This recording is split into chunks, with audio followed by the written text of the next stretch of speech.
Mood. What's good, buddy?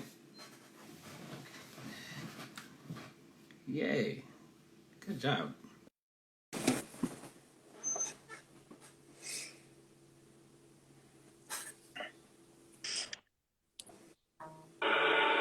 Bishop, good to see you.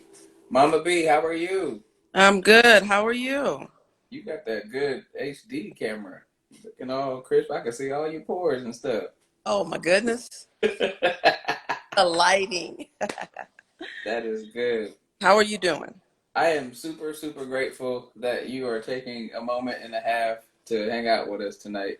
Of course. Because you have such a unique story, Yes. and everybody needs to hear it. So, we tend to be a little tardy as a culture. Mhm. So I normally hang out for just a few minutes while everybody jumps in, and then um, I jump right into it. I'm not long-winded. Not like a big white church. No, Uh, you're not. we are very expeditious in time. Uh-huh. Yeah, I like to be on time too. Amen to that. Amen to that. How is everybody out Everybody's there? good. Everybody's good. I know you're good. Glad to have everybody in one space now because I know Mm-hmm. how Yeah, you were back and forth. yeah. It makes it a lot easier. So my man Jordan is going to join us too tonight. He just jumped in. Okay. Jordan is a good friend of mine. We go to the same church. Excellent Uh-huh. musician, vocalist, worship leader extraordinaire. Okay. And he took his two young children down to one of the protests. Mm-hmm. As a young white man, that's a very unique perspective as well to take your Right. two girls down Mm-hmm. to have to explain that. So he's going to jump in after we finish talking real quick and Okay. share his perspective. So feel free to hang out and listen. And if you have anything else that you want to contribute to, just let me know, and we can always just throw you back in. Okay. No problem. Um, Real quick, the premise of this on live and not a Zoom call or an actual forum with cameras, Mm. I love it like this because you and I can talk and nobody can interrupt us. Right. I love that. They can put their comments in and you can address them when and if you feel like it, but you and I can chat and you Mm-hmm. can say whatever you want and nobody can interrupt us. So how long have you been doing this? This just started. This is number 4 for us. Um, my mentor just joined on. Okay. But yeah, this started with another young lady from the church, Mm-hmm. a young white lady. She came to me with the idea, and it just kind of blew up based off of the network. Yeah. And so just last week, we had a young officer from Dallas area police department, but she's a black lady, she's a single mother, Mm-hmm. and she's a police officer. So you can imagine how unique her perspective is. Okay. Yeah. We've also had the president of the NAACP, the Maricopa County chapter. Mhm. She joined with us last week, and she had a lot of great things to say. A Okay. couple of musical artists have joined in and contributed, and then we got a chance to talk with a band that I met when I was in Italy last year. They jumped in. It was 3 o'clock in the morning, local time for them, and they woke up early in the morning to have a conversation and just give us all Americans their perspective from someone or some people outside of the country Oh, about how silly we look right now. yeah. That's great. And she did not hold back either. And when we all got off, it was like, ouch. So this is how we look to everybody else. I can imagine. Yeah, yeah. So as people are joining in, I'm gonna go ahead and what I'll do is I'll probably interject it every once in a while and reintroduce who you are and how your story is so relevant. Okay. Um, Couple of quick orders of business right before we jump in.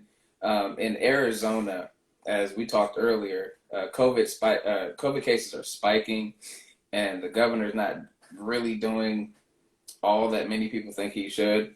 Just want to encourage everybody in the Arizona area, continue to protect yourself, wear your masks, wear Please. your gloves, stay home if and whenever possible. Uh, Please contribute to the social distancing and keeping everybody safe for your own good and for everybody else's good. Two quick things. After we finish here, anybody who was willing, Palm Valley Church, it's a PVC, on Instagram. They are holding their own forum on race relations from the church perspective. Feel free to jump in on that. It's a Palm Valley Church in the Arizona area. And then this weekend coming, CCV, I know, and North Phoenix Baptist and some other churches are going to be opening up for the first time in 3 to 4 months for fellowship. If you guys are looking for a place to actually physically go and worship, I'd strongly suggest you check those two out. Two of the most dynamic ministries, not just in the Valley, but in the entire country. I don't say that just because I contribute, but I say it because they've poured into me as well. So I'm a believer in that. Anyway, let's go ahead and get started. For those who are joining, I am talking to, I call her Mama B, Mama Barbara Marshall. She is a mother. She is a superstar. She is a hero. She is an activist. She is an all-around great person. And what's good, Jaquan? And she is a mentor of mine. She didn't even know it, but I've looked to her for strength and for courage and wisdom throughout all these years. She has one son who is an international recording artist, Marcus, who is a little big brother to me. And she has another son who is a Super Bowl champion. Now, not too many mothers can say that their kids have accomplished that. So I'm going to start with the non-heavy racial stuff.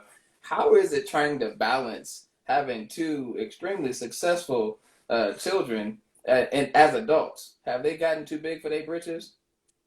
Honestly, I can say they haven't. They're still really down to earth. We still joke and laugh, and they're still really humble. Things haven't changed. Honestly, things haven't changed. That is amazing. And now you have everybody back in Vegas since the Raiders have moved into Las Vegas. So Right. you got everybody home now. How's that for you? It's nice. It's nice being here. All of my family is here, and so going back and forth was, is this an hour flight from Denver was cool, but now that I'm here and I'm stationary, I'm enjoying it. We've been able to have Sunday dinners. With this COVID, Brandon's sitting still. Both the boys are sitting still, so Right, we right. spend a lot of time together, and so that. Good stuff. This is gonna be an off the cuff question, but how often and how frustrated do you get when you have to explain which Brandon Marshall you're the mother of? Not as often anymore right now, probably because there's no football. Right. But when the season starts, especially on Twitter, they are constantly, posting things about the other Brandon Marshall, Mm-hmm. tagging me or, both of us or whatever. And it's like, come on, you guys, you know by now. There's, Right. and really there's only one in the league, even though right now he's a free agent. So it's a little, ridiculous. Yeah, yeah. And just for clarity for everybody who's on and everybody who's jumping in, it is Brandon Marshall, the lineman, not the wideout. Linebacker, right. Yes. He's Linebacker. ILB Super Bowl champion for the Broncos. Yes. And explain that, because not everybody gets the opportunity to say that their son has a Super Bowl ring. It's a blessing. It was amazing. His whole journey from Yeah. the beginning when he was drafted till really up until today, because now he's an advocate. And so when they went to the Super Bowl and they won that game, that was just amazing. It was just as the confetti was falling, and we were there, Marcus and I, his family, we were there to witness it, some friends, their sister, and it was just a joyous occasion. So it's he went to two Super Bowls. Obviously, the first one, 48, wasn't so Yeah, good. He had a good game though, but did. point because they lost. But That they was a real game. right that game, and we were just talking about that the other day because he was talking about how hard it is to bring down Cam Newton because he's such a big guy. You know, Yeah. so he had to put in some work, in the game. But Well, he definitely did his job. yeah, Definitely. yes. And the balance, I don't want to focus exclusively on Brandon, especially since our social issue kind of revolves around him. Hmm. You have another son who has music on airwaves all around the globe. Tell me about that. That's crazy. Mark been singing since he was 3. I've always tried to keep him busy. And then when he, really started getting into writing and everything, he and Brandon started, a record label. And next thing he's got an album out there and it's being played in Europe and he's got, he's writing for other people and things like that. So, I mean, he's really talented and, he has an amazing voice. So God truly blessed him. Yes, he does. Yes, he does. Wow. So let's get after it. You have a son who plays in the NFL who decided during the national anthem to participate in the kneeling process. You and I have known each other for some years now, and I remember the death threats and all of the crazy stuff on Twitter. Walk us through that process for those people who are not familiar with how bad it really got. Well, once all of America saw that he took a knee because he did it he was the only one that did it the first game of the season. And so all the cameras were on him. And, next thing you had some people that really were, standing with him. And then there were others that just couldn't believe how disrespectful he was, to the point where they decided that, I mean, they're calling him out on all social media platforms. They're sending him letters. This one letter he received was a veiled death threat. And it went straight to Dove Valley, where the Broncos practice. That's where they, get the fan mail. And he disguised it as coming from a sixth grade class. Oh You know, no. he had a whole teacher's name and sixth grade class. And so, the players do get a lot of letters, from the students and stuff. And so this particular letter, once he opened it up and read it, and he read it again, it's just like, really? I mean, there people say they hope he breaks his back. They hope he, I've breaks seen. eggs. One person went to the facility and burned a shirt that had a 54 on it in front of the facility. I mean, and honestly, it was older white people that did it, but there were some some young people as well. But my father was in the military, World War II. We have family members, military, police, all of that. And it was never meant to be disrespectful. How, there's no way. I mean, when Colin did it, it wasn't to be disrespectful. He asked how he could bring, about Yeah. bring this forward. And he asked someone who was in the military. And people just seem to forget that. They said kneel. I mean, you think about it. They kneel when someone gets hurt on the football field, Mm-hmm. all ages. They kneel at a lot of different events and stuff. So because it was during the national anthem with the flag on the field, it became such a big thing. Yeah, oddly enough, there has been footage from yesteryear of many players doing a traditional kneel with the helmet on the ground during the anthem as a sign of respect. Right. A lot of people don't even realize that the anthem itself hasn't even really been played and televised at Correct. the beginning of the game for Right. very long. This is relatively new. So Right. for it to combust like it has to the point where that just breaks my heart about the veiled death threat. disguised as a letter from a sixth grader. That's crazy. It is, you know, and they don't even, I mean, the players at one point didn't even come out during the playing of the national anthem.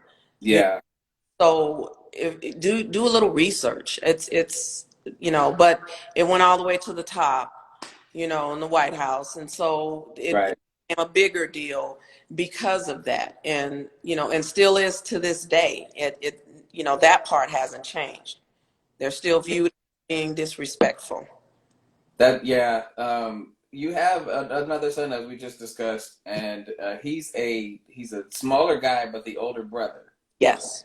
So Marcus and I are very close, as you know, and explain to me how he had to handle that frustration of seeing his brother in so much scrutiny, and then trying to defend his mom too, because you know, guys and our mamas, we will we'll destroy cities for our mothers. Yeah.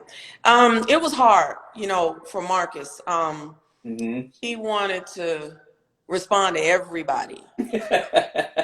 Marcus. Right.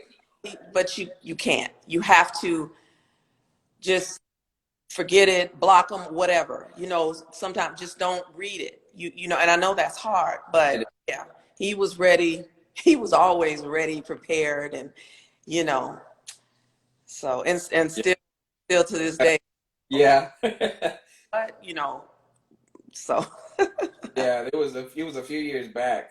We landed on the same topic. I think it was on Twitter, and somebody came for you guys, and then he responded, so he came for him, and hmm I called him. I was like, "Yo, let me take care of this one," yeah, and, and I handled it for him, and I said the same thing. I was like, "Man, you gonna let these folks drive you crazy, buddy?" yeah.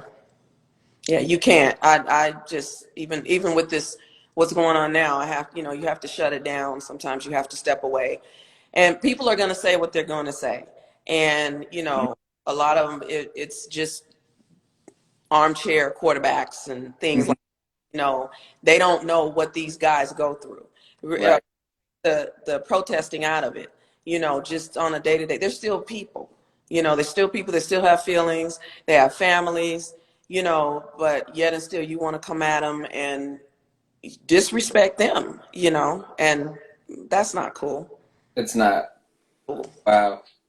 Wow, I don't want to keep you too much longer. So you already alluded to it. The man in the big White House, uh, hmm he referred to your son, and see, this is where it gets personal because not too many people can say that he literally called your son a son of a female dog. Now, Correct. some of us we were upset as a community, Mhm. but he literally called you out Yeah. because he was your son and Right. inadvertently just basically called you the B word. Right. Uh, how did that? I know it obviously, but how did that make you feel in detail? I was angry. I I know you were. a little something about that. I used to write for the Denver Post for the USA Today. Um, little part every now and again. I write a little article in Denver, and I just needed to just put some words down because you know that was so disrespectful to us. You know, and it's like that was uncalled for. There was no reason to take it that far. You know, fire them, those, you know, XYZs, and um, it was only to me because it was the black players. And so when everybody decided they wanted to link arms and everything, and they were still protesting, he didn't say anything about that. There was nothing said about that. But you know, the kneeling was a big problem. But yeah, I was really angry about that. You know, how dare you? You know, a lot of the things he says is disrespectful. So Real quick, I know you're new to this concept, but one of the reasons why we do this like this mhm. is, as I explained earlier, is that when the two of us join on IG, people can comment and people can put their questions and comments in the section, but you can't get interrupted. But the other thing is, I love to get everyone's opinions right, wrong, and different, Right.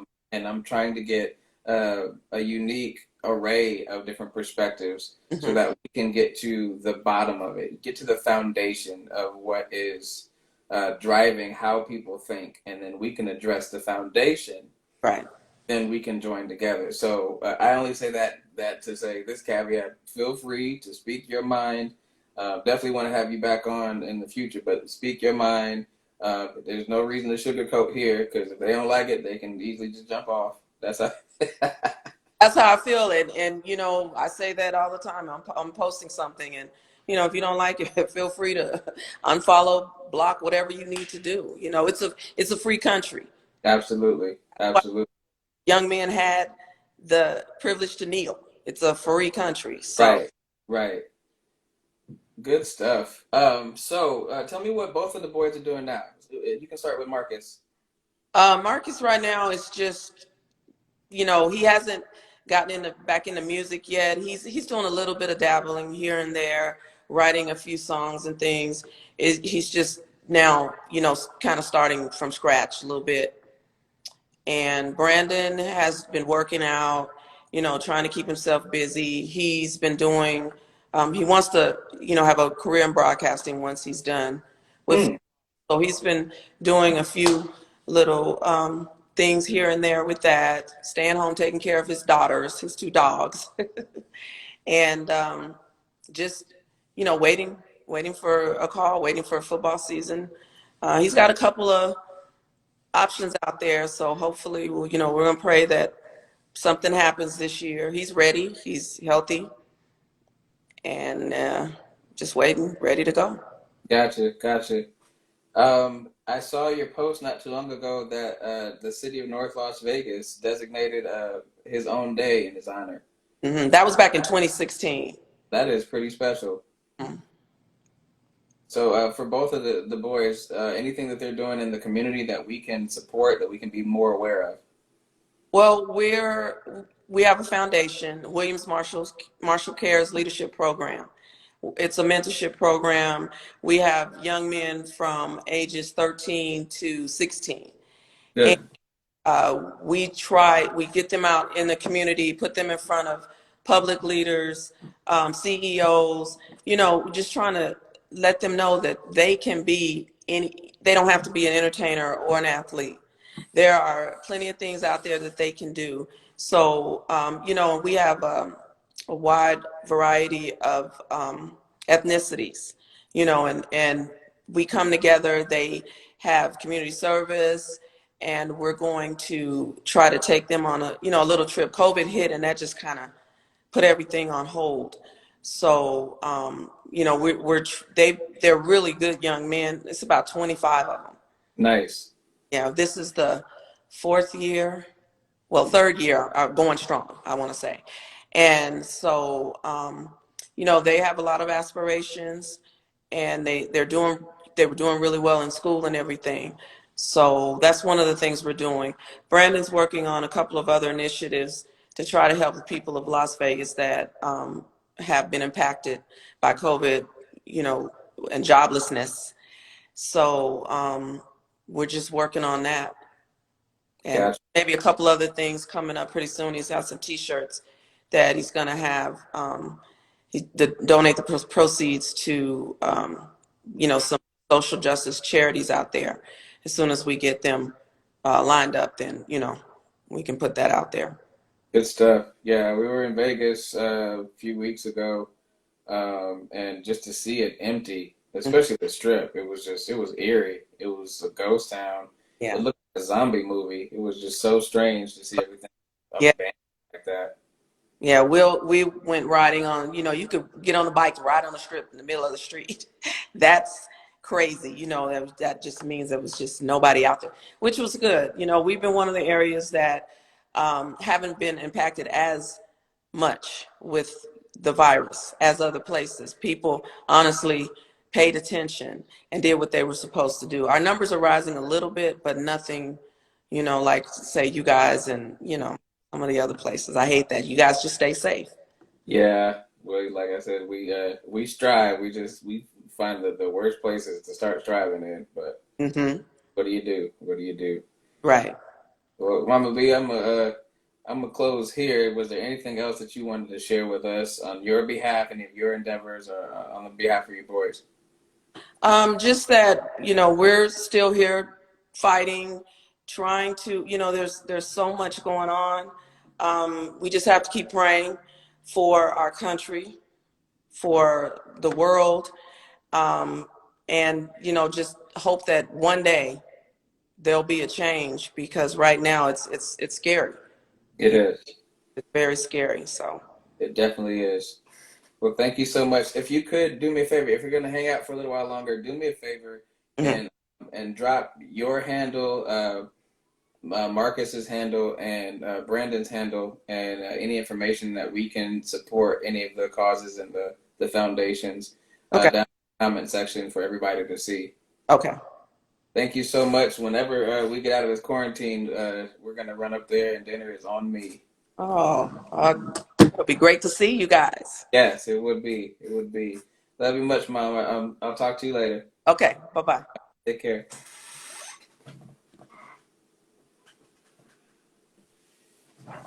Everybody, that was Mama Barbara Marshall, mother of Marcus Marshall, excellent vocalist and international recording artist, and Brandon Marshall. I know there are two in the NFL, but this is the Super Bowl winning Brandon Marshall, the linebacker, linebacker from the Broncos, now with the Raiders. Just sharing her unique perspective on how it was to have some sons in two different industries affected by our current situation right now, both with COVID and with racial tension. Real quick before we move on, Jordan, whenever you're ready, go ahead and send me a request and let's get you in. I'm really looking forward to chatting with you as well. Quick order of business real quick. As you can see, I'm wearing a La Jolla shirt. That is the high school shirt for my son, Victor. Victor was supposed to graduate last or 2 Wednesdays ago, and then this upcoming Monday, but because of everything, it got canceled. And I just wanted to support my son and say congratulations on your accomplishment, even though we couldn't celebrate traditionally. That does not mean that your accomplishment was diminished. So we're repping La Jolla tonight. Go Lobos. Jay Plume is on. You guys are going to be in for another great treat. Jay Plume is a good friend of mine. We worship together at Christ Church of the Valley in Phoenix. Strong brother. As a white man, he took his two daughters down to a Black Lives Matter protest, and we've had some powerful conversations, and we want to share those with you now. So I'm going to have him jump in, and I'm looking forward to this as well. Yo, Mark, what's going on, buddy? not much. How are you? Man, if I had your hand, I'd be better. Careful what you wish for. Amen. Truer words have never been spoken. How's everything going on your end? We're doing pretty good. We're Good doing pretty stuff. good. I'm sure at any point three small children are gonna come running in here and disrupt, but That is life. it is life. Especially recently, life. That is, yeah, exactly. That is life. Man, Love it. So we got back at it for the first time in a while. that's right.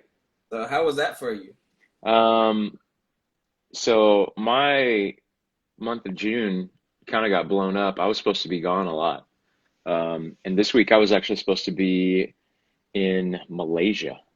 Wow. On a mission trip, and so that got canceled. So I wasn't anywhere, but I got to go around to several campuses. It was just cool to Very to nice. be around. Yeah. Nice. Where were you at? Avondale. Nice. Yeah, that was cool. Nice little 4.5 minute drive. Digging it. It was good stuff. It was great to be back. Great to be Yeah, back. no doubt. No Yeah. doubt. You and I have been talking for a couple of weeks now Yeah. about everything going on. And I think the most profound conversation we had was close to the first one. Oh boy. When Profound. when we were just discussing Big words. what it means to stand with each other and Man, I so appreciate your heart, and I wanted to be able to expose that heart to watching. So you felt so compelled to take your babies down to a Black Lives Matter protest and Yeah. not just show up with your cell phone and be a documentarian, but you guys got shoe polish and cardboard signs and you did it up. And I've got to ask for the benefit of everyone who's watching now and everyone else who will be watching later. Yeah. Um, man, what were you thinking? Um, well, I mean, I just feel like, um, man, if, just I guess a quick background on myself. I grew up in a tiny little agriculture town in central Illinois, where pretty much everybody looked like me. Um, and you know, I, I don't know how to, I wanted a different experience for my kids than that. Um, Wow. and as we have been, man, as we've been trying to kind of find our way through this and find our voice and just processing things and thinking about things and praying about things. And, one of the deals that we saw a lot was like, your kids are never too young to talk to them about racism. Um, and I don't know. Honestly, the first time I think I read that or I saw that, I was like, "Ugh, I think they can be too young to talk about that." Um, but the more that I processed that, my heart changed. Um, my kids go to a school in downtown Phoenix where they are the minorities, um, Hmm. where it is mostly Black and Hispanic, um, and so yeah, like that's the life that they know. Um, and I remember there was CNN was doing a Sesame Street thing on racism. I don't know if you saw that. Yeah, I did. And Sammy and I were just kind of talking like, hey, maybe we can watch this with the kids, and we'll just kind of see what happens, see what kind of questions come up. Okay. And so we did, and um, we were floored. I think just the innocence of children, um, and the way that they think, where they immediately thought of their friends. That like that's all they could think about. Is this what it's like for fill in the blank? Is this what it's like for her? Is this what it's like for him? And like those were the heartbreaking conversations. Yeah. I watched a video this week of, I think, somebody preaching at Transformation Church, and I shared it on Instagram, where just said you can tell um, when somebody doesn't know someone who's dealing with this issue because they treat it as an issue, they don't treat it as people. And we have to start thinking about racism as people. Like when it changes from an issue to people, it's a totally different thing. And so Jordan. that I didn't say it. I'm just passing along the message. Um, but it's like my 7 and 8 year old little girls were teaching us how to see this in a completely different way than we have before. Gotcha. Um, and there was some stuff on there about protests, and they were kind of like, "Hey, what are those things?" And I had been talking with a couple friends about going. This was on a Saturday morning. There was a protest on Sunday afternoon, and I've been talking with a couple friends about going. And Sammy and I just kind of felt like, why don't we just all go? And um, it it was it was incredible. Like it, um, I wasn't sure what to expect. I hadn't been to one. Um, the things that you see on the news are angry people and looting. There wasn't any of that. Um, I was with one of my friends, Steve Carter, and at one point he turned and looked at me. He said, "I think this is the nicest group of people I've been around in at least a decade." You know, and it Yeah, I was remember it was it was diverse. It was across the spectrum, young people, old people. It was like what the kingdom should look like. hmm These people, um, just like they're wanting equality for everyone. Um, and there were some. We were heard you reference the man in the big white house earlier. There was a sign that wasn't very nice about him. And my 8-year old, I was walking next to her. And I could tell when she saw it, and she just kind of started giggling. But outside of that, there were some choice words on that. Outside of that, like there wasn't any profanity. There wasn't anything. Like everybody was so kind.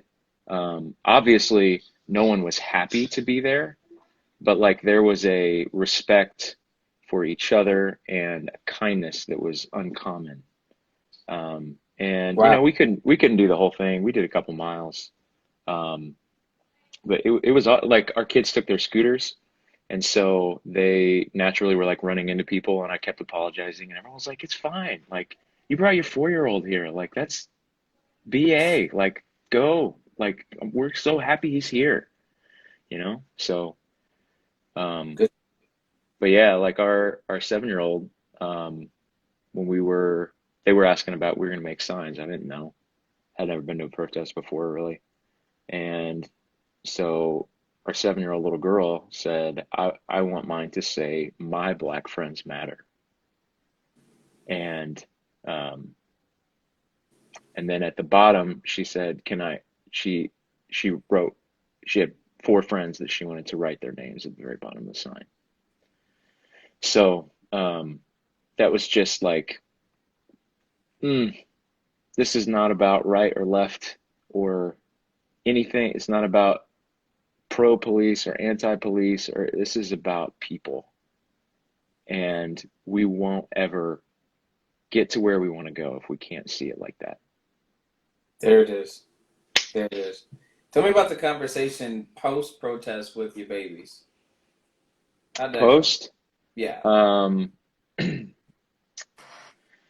see, we were in the car just driving home, asked them what they thought of it. And I mean, they had a lot of the same, like, there was a lot of things that it was tough to tell everything that was going on. It was down. There was like a rally at Encanto Park, like in the lagoon area. And we were kind of on the outside of that. And so there was a lot of stuff that was going on that we didn't really know. Like we couldn't hear it. There were so many people there. But like they obviously enjoyed like the chanting and stuff. But it was like in the car that they started asking like, "Hey, what do these things mean?" And that particular march was about Deion Johnson. Okay. And so, really, I think the story that we had shared with them the day before was really just about George Floyd. hmm And so it was like, they were like, "Wait, this happens often?" I was like, "Oh, I mean, yeah, it, it appears to happen often. And that's why we're doing this. Like, we, that's why we went. That's why we made these signs. That's why we walked. That's why we care about this, because we want you to live in a different world than we are right now. Like Wow. it, like we're praying for this to end in our time. This has gone on long enough, and I don't want to hand off the world to you and I's kids in the state that it's in right now. It's it's got to be better. That's strong. That's strong. I'm not wrapping up just yet, but I just feel compelled to tell you, man, I love you, buddy. I appreciate you for what you are doing, because that's powerful, buddy. That's to have a conversation with a 4-year-old and try to explain that people who don't look like you are being persecuted, and we are out here standing on their behalf. I mean, I know a lot of people who don't want to explain weather patterns and, Hmm. reproduction to their kids. I mean, you just threw them in the deep end, and Yeah. Man, that takes a lot of faith I, to say the right thing.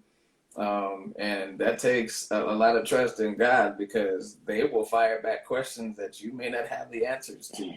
yeah. So, Um, wow. but for us, like, I mean, first of all, that's how we've always kind of lived. Um, we've never tried to treat our kids like they're babies.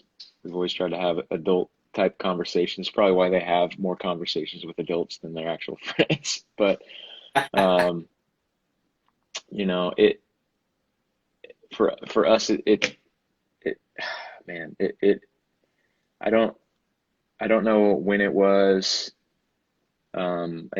For me, I think there something switched in my head after watching the video with Ahmaud Arbery. Yeah.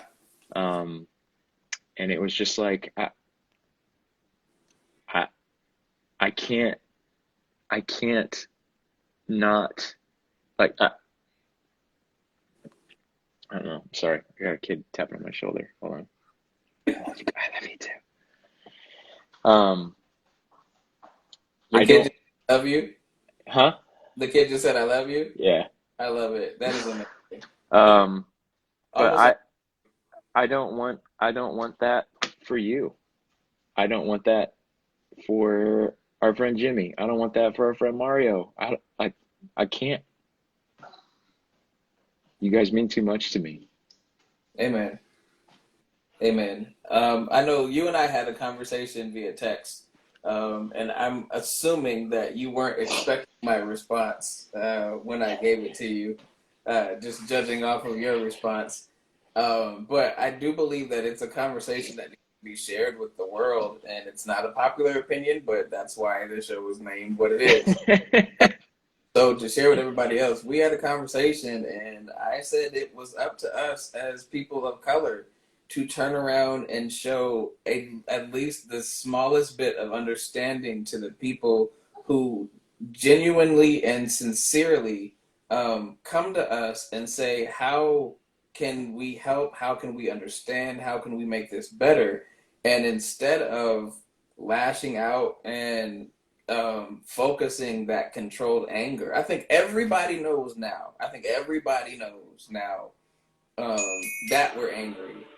I'm not sure everybody knows with the detail as to why Yeah. we are angry. And I think on our behalf, for the people of color, is that arrow I'm looking at? Yeah. Yeah. You say hey to Reggie. Um, I don't think we have done the best job of understanding that we are not the only angry ones. Um, and you are living proof of that because of what you have just told us by way of your experience. I know we didn't really follow up, but walk me through your thought process at the end of that conversation. I get where you're coming from, but I got some obligations on my end if we're gonna work this out together. Yeah, I get that. I don't have as much grace for people who look like me as you do, I guess. Um, but I do at the same. I mean, I was ignorant for a really long time, and I don't know what has switched off in my brain. Um, but I mean, I think it's just the continuous pursuit of kingdom and the continuous pursuit of wanting to look more like Jesus and having more fruits of the Spirit in my life. But like, it's just, I guess I'm with you that I want to have patience for people, and it's still going to take time. Yeah. Um, and, and I guess there are so many things that I still can get frustrated with in that process of like, why does it take so much time? Well, it takes so much time because people still view these things as like political deals. Like, there are still people who don't believe that racism is real. Like, I've had conversations about that this week with people who I love and respect. And it's hard. There it Like is.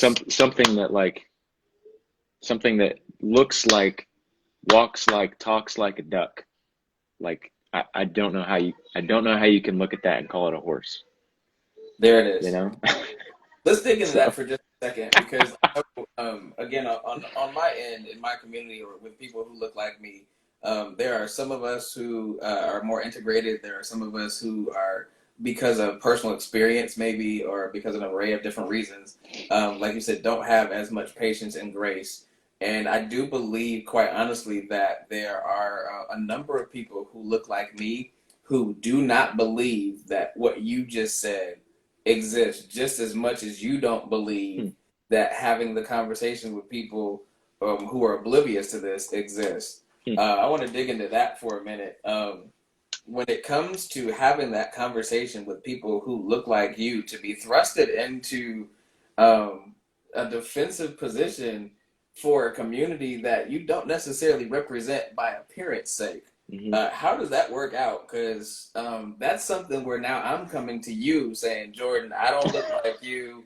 You know, but I stand with you. I'm listening. I'm learning. I'm standing support because these are conversations that you have with people that we can't have with people. Yeah, I can't go tell a white person from a white person's perspective that, look, you're an idiot. you could. I probably shouldn't either, but um, man, there was after the Ahmaud Arbery killing. I watched an Instagram live that was, man, it was like an hour and a half, I think, with um, Pastor Carl Lentz, Pastor of Hillsong, New York City, and John Gray, um, and where they had some, I don't remember which one it was, but they just made a comment of like the conversation can't be black to white anymore. Like there's a point where the conversation has to move white to white. Um, and I don't know, man. I it is. I'm still walking into it like hands up, hands out, like trying as hard as I can to look for grace, to ask for grace for myself because I have been. Like I said, I'm 33 years old, and I didn't wake up to this until way too late in life, and I don't know it it it and I'm a pretty passionate person, and so naturally in those conversations I naturally I would find myself getting heated, Yes. um, and you know just as well as I do that doesn't get us very far. So it's questions. It's and one of the greatest tools I've ever had in my whole entire life. Like somebody taught me, you know, maybe 5 years ago or something like that. Like, hey, every day in your journal, write down the fruits of the spirit. Okay. And Uh, um, like if you're living a life that is aligned with Jesus, like these are the things that are going to be true of you. And that for me has become one of the greatest filters for anything that I do. And I'll be very quick to point out that I don't have it. I fall short in so many of those categories. mm-hmm. But when it comes to any sort of issue that we're dealing with in the national spotlight, like I have, and especially when I'm talking with fellow Christians, like, does it look like love? Does it look like peace? Does it look like self-control? Does it look like faithfulness? Does it look like gentleness?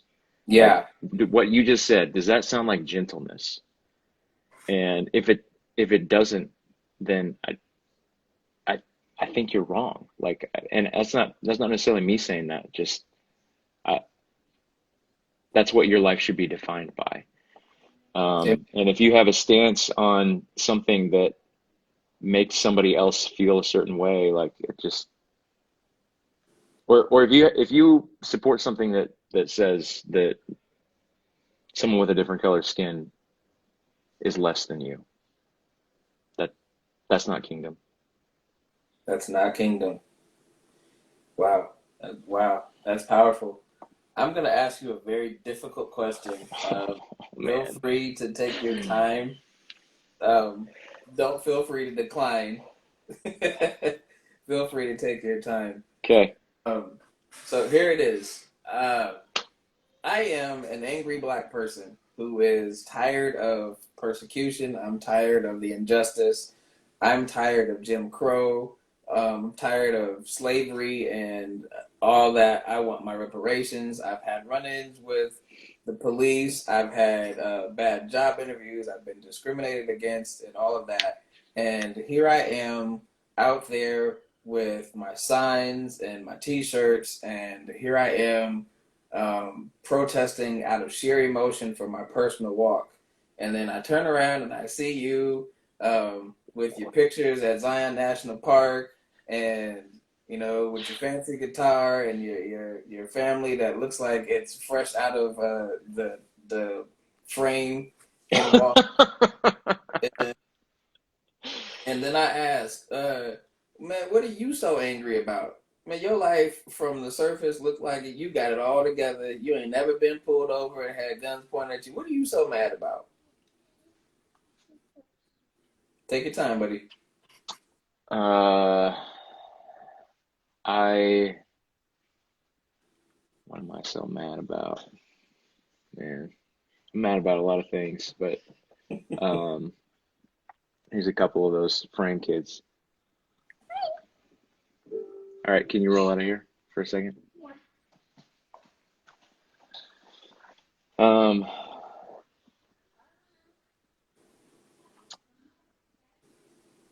and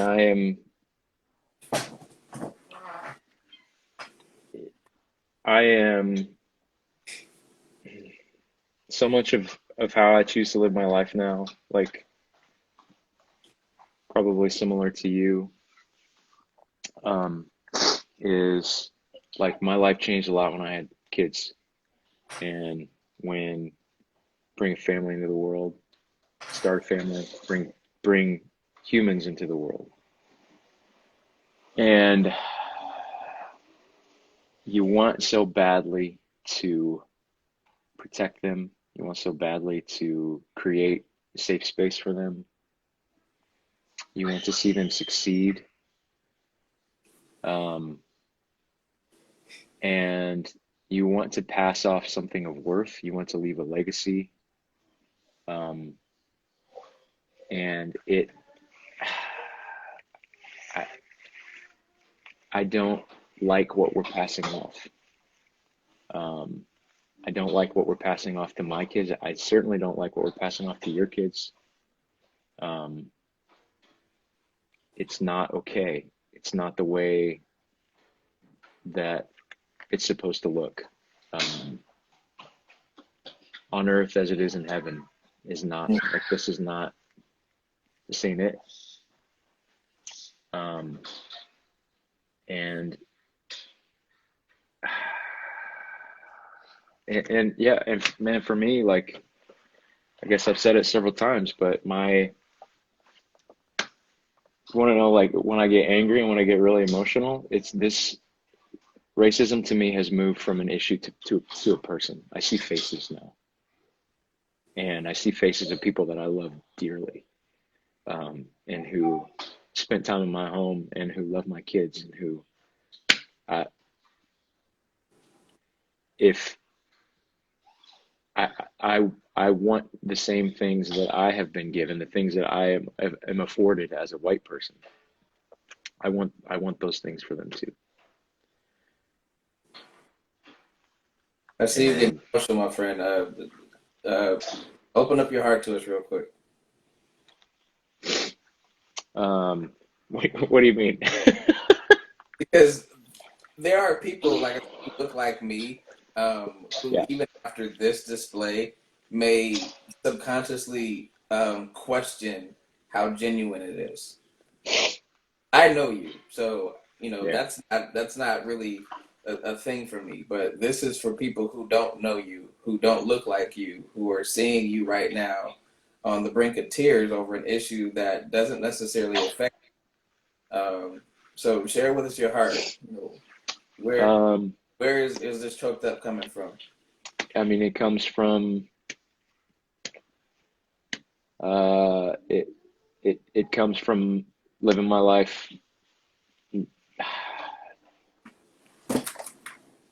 I don't want to like not, I don't feel like this the white privilege thing is hard to describe if I'm honest. Like it's not a there are times of guilt. It's I don't know, you're catching me in a raw moment, man. That's what we're here for, man. We It believe that this is helping people who look like me okay. with our guard. You Hey, know, my wife is helping me in the comments right here. We can't deny or remove our privilege, but we could do our best to steward it for good. That's what I meant. That's what I meant to say. Tammy is a true American hero. Yeah, I mean, all those things that you said earlier about me are like I I consider myself incredibly blessed, and I have um, always life has not been hard for me, um, and I just as a you know a a white guy in my early 30s at a pastor of a ginormous church that mostly is also white. Um, I just feel like it's our job to try to help. Um, to whom much is given, much is expected, and I don't. That's big. And I do feel like I've been given a lot, and I mean, I even say that like that. It's weird to say, and I don't like, the word flex is a hot, like, I hope that doesn't sound like a flex. No, not at all. But yeah, for me, it is, when I see those videos, I see my friends' faces. And if I can, with whatever small platform that I have, which is not much, but if me trying to model this, not even trying to model, just doing it with my life in such a way so that other people see it, then maybe that won't happen. That's big. Maybe we'll have less of these videos. Man, that's big. I got about 2 minutes before this current session ends. I promised myself that I was going to end it in an hour, but man, you just said something that sparked my brain. I don't know if you have time to jump into another session real quick. Yeah. But I want to get into a little bit about what Pastor Ashley had talked about over the weekend in his message. You just said something that was amazing.